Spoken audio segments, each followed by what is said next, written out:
సర్వశక్తిక దేవాది దేవునికి వందనాలండి. మరి పాస్టర్ అయ్య గారికి, అధ్యక్షుల వారికి, కార్యవర్గం, మరి 3 విభాగాల వారికి కూడా నా విశ్వాసులకి నా వందనాలు తెలియజేస్తున్నా.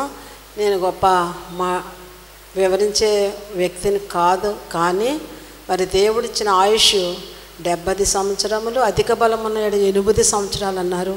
మరి నాకు ఇచ్చిన ఆయుష్ని బట్టి ఎవరు ఎప్పుడు ఎక్కడ ఎలా అవుతుందో తెలియని పరిస్థితి కనుక నేను ఆశపడ్డాను. మరి నాకు ఇవ్వబడిన మాట 4వ మాట,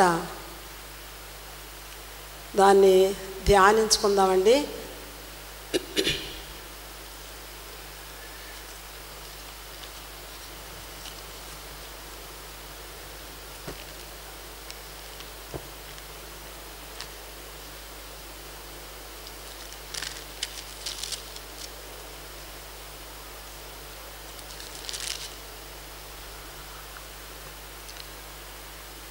యేసు ఏలి ఏలి లామా సబక్తాని అని బిగ్గరగా కేక వేశాను. ఆ మాటకు నా దేవా నా దేవా నన్నెందుకు చెయ్యి విడిచితివని అర్థం.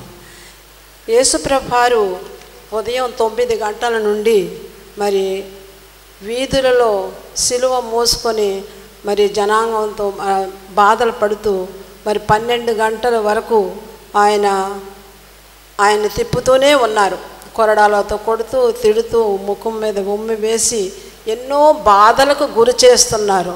మరి 12 గంటల నుంచి 3 గంటల వరకు ఆయన సిలువ పైన ఎన్నో వేదనలు పడుతూ ఉన్నారు. మరి ఎందు నిమిత్తం ఆయన ఈ మాటలు, ఈ సిలువ, ఈ బాధలు పడవలసి వచ్చిందో ఒక్కసారి మనం చూద్దామండి. ఏలి ఏలి లామా సబక్తాని, నా దేవా నా దేవా నందుకు చేయి విడిచితివి. మత్తయి 27:46లో ఉంది. ఇది అరామిక్ భాష అని కొందరు, హిబ్రూ భాష అని కొందరు చెప్తున్నారు.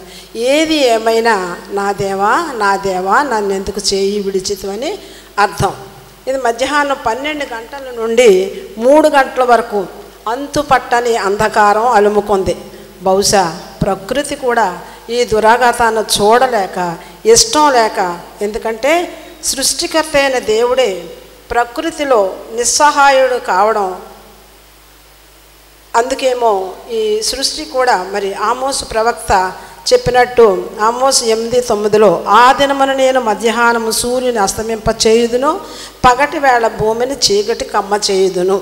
ఇది ప్రవక్తల ప్రవచనం ద్వారా ఈయన పుట్టుక ఒక అద్భుతం.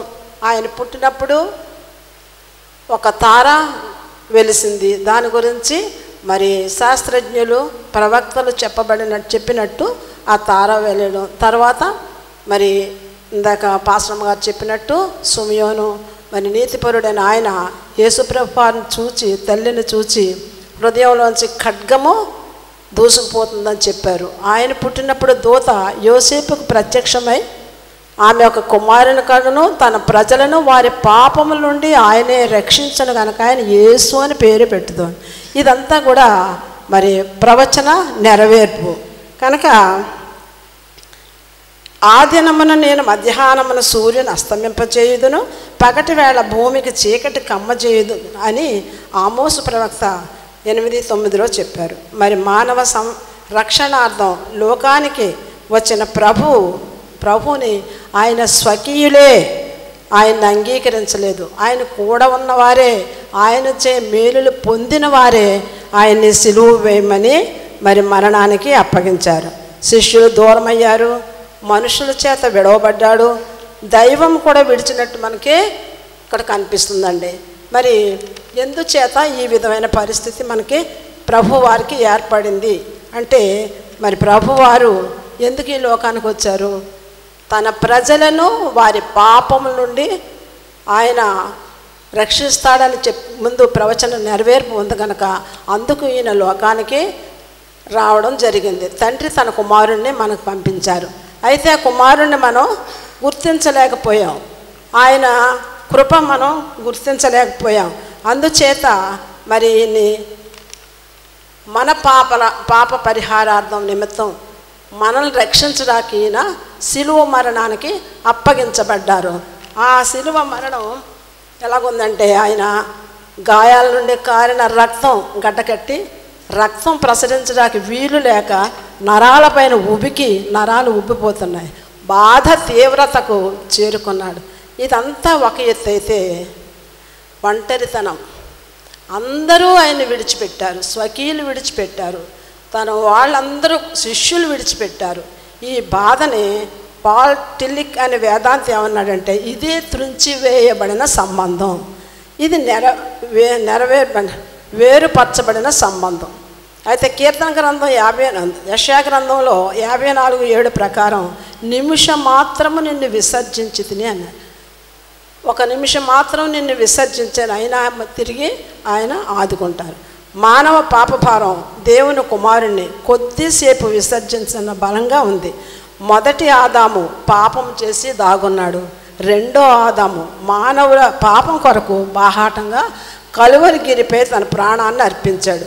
దేవునితో మానవుడు కోల్పోయిన సమాధానం తిరిగి సంపాదించాలంటే రక్త తర్పణం అవసరం. అదే ప్రభువారు మానవాళి పాప విమోచనార్థం తన యవన రక్తాన్ని చిందించారు. మానవునిగా శరీర వేదన పొందారు, మనోవేదన పొందారు, ఆత్మీయ వేదన కూడా అనుభవించారు. మరి తండ్రి చేయి ఎందుకు విడిచారంటే మన చేతులు పట్టుకోవడానికి. ఆయన తండ్రి చెయ్యి విడవకపోతే ఆయన మన చేతులు పట్టుకుని మనల్ని రక్షించడానికే తండ్రి చేయి విడిచిపెట్టాడు. యెహోవా తన ప్రజలను ఎడబాయువాడు కాడు అని కీర్తన 94:14 ఉంటుంది. క్రీస్తు ప్రేమ నుండి మనల్ని ఎడబాయకూడదని రోమా 8:38 అంటుంది. అయితే ద్వితీయోపదేశకాండంలో నిన్ను విడువను ఎడబాయను అని తన ప్రజలతో చెప్పాడు దేవుడు. ప్రభువు నిన్ను ఎడబాయకూడదని పరలోకంలో తండ్రితో పాటు ఉండే ఆ భాగ్యాన్ని విడిచి ఈ లోకానికి నీ కొరకు నా కొరకు దిగి వచ్చాయి. తన ప్రాణాన్ని అమూల్యమైన తన యవన రక్తాన్ని సిలువ పైన మన కోసం కార్చారు. ఆయన ఎందుచేత అంటే నిన్ను నన్ను రక్షించాలని, మనల్ని ఎడబాయకూడదని. ఎందుకంటే మనం దేవుణ్ణి మరి తండ్రితో ఎడబాటు పొందాడు. ఎందుకంటే మనం ఆయనతో సంబంధం ఉండాలని, దేవుణ్ణి ఎడబాయకూడదని ఆయన త్యాగాన్ని ఇచ్చాడు. మరి మనం ఎంతవరకు దేవునితో సంబంధం కలిగి ఉంటున్నాము? మనం మరి దేవుని ఎడబాస్తున్నామా? దేవుడు మన కోసం తండ్రితో విడిచిపెట్టకూడని భాగ్యమని ఎంచుకోలేదు, కానీ మనల్ని రక్షించడానికి ఆయన అమూల్యమైన తన రక్తాన్ని మన కోసం సిలువపై ధారపోసి మన కోసం వచ్చినప్పుడు మనం ఏం చేస్తున్నాం? మనం దేవుని కలిగి ఉంటున్నామా, దేవుని ఎడబాస్తున్నామా? ఒక్కసారి మనం ఆలోచించుకో. దేవుని ఎడబాసిన వారిగా ఉంటున్నామా, దేవునితో సంబంధం కలిగి ఉంటున్నామా? మరి ఒకసారి మన జీవితాల్లో మనం ఒకసారి అన్వయించుకుంటే దేవుడు ఎడబాస్తే ఎలా ఉంటుంది, దేవుడు కలిగి ఉంటే ఎలాగుంటుంది, దేవుడు మనతో ఉంటే ఎలాగుంటుంది, దేవుడు మనల్ని ఎడబాస్తే ఎలాగుంటుంది. దేవుడు మనల్ని ఎడబాయకూడదని, ఆయన బిడ్డలుగా ఉండాలని ఆయన మన కోసం తండ్రి చేయి విడిచి వచ్చారు. మరి మనం ప్రభువుని అంగీకరిస్తున్నామా? అది మనం ఆలోచించుకోవాలి. మరి మనం ఎంతవరకు దేవునితో సంబంధం కలిగి ఉంటాం? చిన్ని స్వలాభాల కోసం మనం దేవుణ్ణి అమ్మేస్తున్నాం, దేవుణ్ణి విడిచిపెడుతున్నాం. క్రైస్తవులుగా చెప్పబడుతున్న మనం మన జీవితాల్లో క్రీస్తును చూపిస్తున్నావా? ప్రతి చిన్న విషయానికి ఎప్పుడో 2025 సంవత్సరాల క్రితం కాదండి సిలువ వేయడం ప్రభువుని. ఇప్పుడు కూడా మన నిజ జీవితంలో ప్రతి నిమిషం కూడా మన ప్రవర్తన వల్ల, మన మాట వల్ల, మన నడవడి వల్ల, మరి మన చర్యల వల్ల ఆయన్ని సిలువ వేస్తున్నాం ఇప్పటికింకా. అది గలతీ పత్రిక 4:10 అంటాడు, మీరు అనుసరిస్తున్న ఆచారాలు, దినములు, మాసములు, సంవత్సరాలు, మనం క్రీస్తు బిడ్డలుగా చెప్పుకుంటున్న మనం మరి మన ఆచారాలు విడిచిపెట్టాం, మనం అనుకున్నవి విడిచిపెట్టాం, లోక తీరులో మనం కూడా వెళ్ళిపోతూ ఉంటాం. అప్పుడు మనం ప్రభువుని సిలువేసినట్టే, ప్రభువుని అమ్మేస్తున్నట్టే, ప్రభువుని దూరం చేస్తున్నట్టే, కొద్దిపాటి మన అవసరాల నిమిత్తం ప్రభువుని పక్కకు పెడుతున్నాం, ఎడబాస్తున్నాం. ఇది ఎంతవరకు మనం చేస్తున్న పని? మనం మరి దేవుని బిడ్డలుగా ఉన్నామా, అన్యులుగా ఉన్నామా, ఎలా ఉన్నామో మనం ఆలోచించుకోవాలి. ఈ దేవునితో మనం సంబంధం కలిగి ఉన్నామా, దేవుని ఎడబాస్తున్నామా అనేది కూడా మనం ఆలోచించుకోవాలి. మరి అందరూ తను ఒప్పుకుంటారో, మత్తయి 10:33లో పరలోకమందున నా తండ్రి మరి ఎదుట ఎందరెందరూ తను అంగీకరిస్తారో వారందరినీ తన కుమారులుగా స్వీకరిస్తానన్నాడు ఆయన. ఆయన తండ్రి ఎదుట ఎవరైతే ఒప్పుకుంటారో, మరి తండ్రి నన్ను ఎవరైతే మనుషుల దగ్గర ఒప్పుకుంటారో నేను నా తండ్రి దగ్గర ఒప్పుకుంటాను అని చెప్తున్నాడు ఆయన. మరి మనం ఒప్పుకుంటున్నావా? మరి ఒక్కసారి మనం ఆలోచించుకోండి. దేవుణ్ణి ఒప్పుకోవడానికి మరి మనం భయపడుతున్నాం కదా. మరి ప్రకటన గ్రంథం 21వ అధ్యాయం 8వ వచనంలో ఉంటుంది, మరి పిరికివారు, విగ్రహారాధికులు, వ్యభిచారులు, నరహంతకులు, మాంత్రికులు వీళ్ళంతా కూడా ఎక్కడికి వెళ్తారండి? మనిషికి ఉండేది మొదట మరణం సహజమే, కానీ రెండవ మరణం ఉంది. మనం చనిపోయిన తర్వాత మనం తీర్పులోకి వెళతాం. వెళ్ళినప్పుడు మన క్రియలు మనల్ని వెంటాడతాయి. మనం ఏం చేస్తున్నాం, ఎలా ఉంటున్నాం, మరి ఇవన్నీ క్రియలు మనల్ని వెంటాడుతూ ఉంటాయి.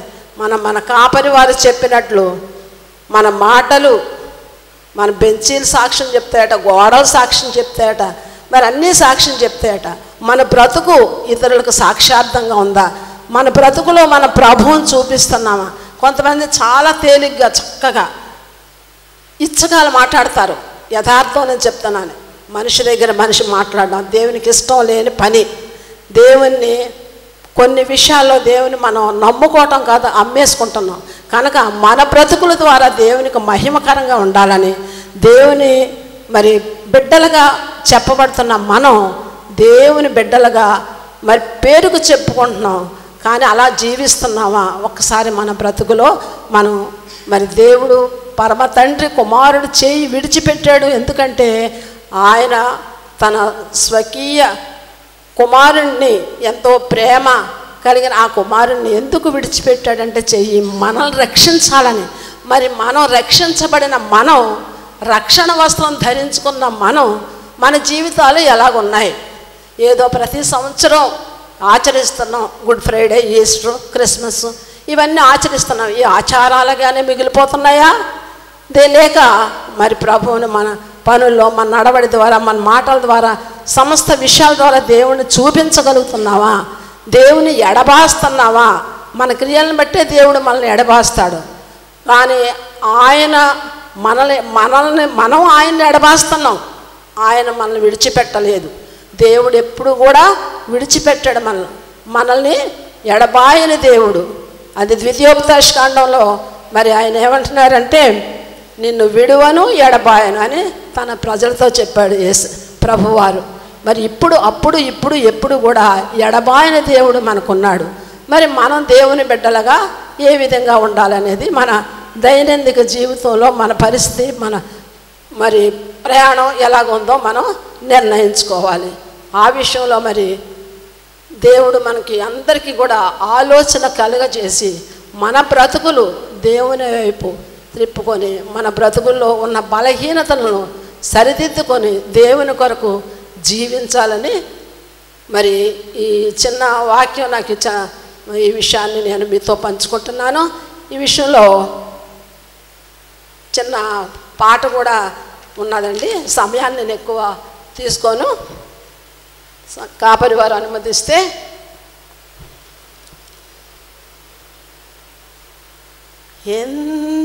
ఎందరెందరో తన్ను అంగీకరించిరో, ఎందరెందరో తన్ను అంగీకరించిరో,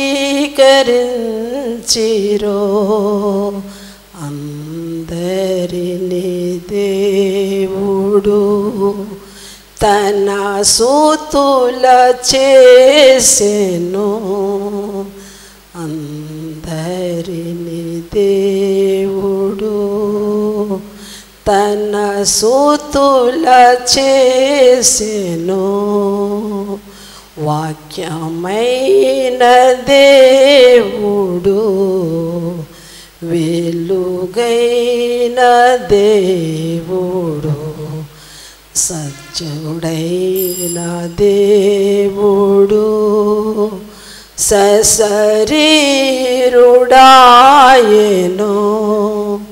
వాక్యమైన దేవుడు. మరి పాత నిబంధన గ్రంథంలో చూసినట్లయితే దానియేలు గ్రంథంలో షడ్రక్, మెషక్, అబేద్నెగోలు ఎంత విపత్కర పరిస్థితులు సంభవించినా అగ్నిగుండంలో వేస్తానన్న వాళ్ళు బెదరక, జడియక, వెనుతిరగక నువ్వేం చేసినా మాకు ఇష్టమే, మా దేవుణ్ణి మాత్రం మేము విడిచిపెట్టమన్నారు. అట్టి నిశ్చయత, అట్టి తీర్మానం, అట్టి విశ్వాసం మనకుందా? చేయని నేరానికి వాళ్ళు చెప్పిన ప్రతిమకు వారు పూజించనందుకు అంత శిక్ష విధించారు దానియేలుకు, షడ్రక్, మెషక్, అబేద్నెగోలకి. అయినప్పటికీ దేవుడు వారికి తోడై ఉన్నారు. వాళ్ళ యొక్క ప్రవర్తన ద్వారా ఆ రాజులే మారి ఆ నిజ దేవుణ్ణి గ్రహించగలిగే శక్తి వారికి ఇచ్చారు కనుక అట్టి రీతిగా మనం వినుచున్న మనం 2025 సంవత్సరాల నుండి మరి అప్పుడు మరి మన కోసం ప్రభువారు వచ్చారు ఈ లోకంలో. మరి ఆయన యవన రక్తాన్ని మన కొరకు మరి బలియాగంగా సమర్పించారు. ఎందు నిమిత్తం ఆయన చేశారు ఈ త్యాగం అని తెలుసుకొని ఇదేదో ఆచారం, అలవాటు కాకుండా ఆత్మతో, సత్యంతో ఆయన ఆరాధిస్తూ ఆయన బిడ్డలుగా ముద్ర వేసుకొని ఆయన కొరకు ఈ లోకంలో జీవించాలని, మనని విడువని ఎడబాయని దేవుడు మనకెప్పుడు తోడుగా నీడగా ఉంటాడని, ఇమ్మానుయేలు దేవుడు మనకు తోడై ఉంటాడని మరి గ్రహించాలని మరి చెబుతూ మరి సమయాన్ని నాకు ఇచ్చిన మరి పాస్టర్ అయ్య గారికి, అధ్యక్షుల వారికి, కార్యవర్గానికి అందరికీ కూడా నా నిండు వందనాలు తెలియజేస్తూ ఇక్కడితో ముగిస్తున్నాను. Thank you one and all.